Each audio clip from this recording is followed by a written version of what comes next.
આજે તો સવારમાં ડબ્બાનું કામકાજમાં લઈ લીધું છે. માળિયાનું સાફ સફાઈ કરી નાખી, ધોઈને એકા સુકાઈ ગયા. હવે આપણે ઢાંકણાને જો પેપર ચડાવી દેવી એટલે ઢાંકણા થોડાક સારા રહે થોડાક દિવસ માટે. બધા ડબ્બા જો બધા હતા એમને ભરી દીધા અને પાછા એક એક કરીને બધા ગોઠવી દઈશું. અને જો મને ભૂલાઈ છે કે આ ડબ્બામાં કઈ વસ્તુ મૂકી છે ને બધા જો માળિયા બે સાફ કરી નાખ્યા.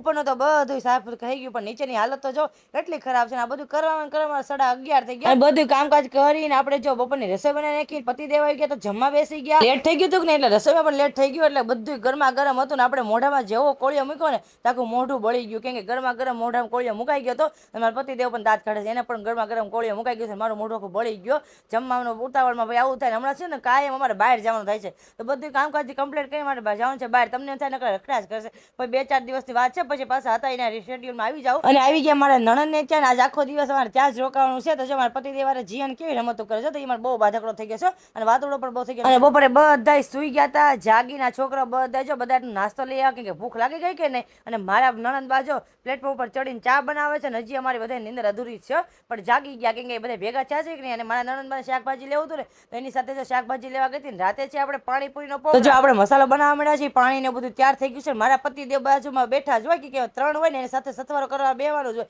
એ કઈ કરે કે ના કરે, અમને બધું લેક્ચર આપ્યા કરે છે, આ ઘટશે ને આ વધશે ને આ આમ થશે ને તેમ થશે. એટલે હથવારો ઘટે જો પાણીપુરી કરે થઈ ગઈ હતી ત્યાર તો બધા બેસી ગયા જમવા.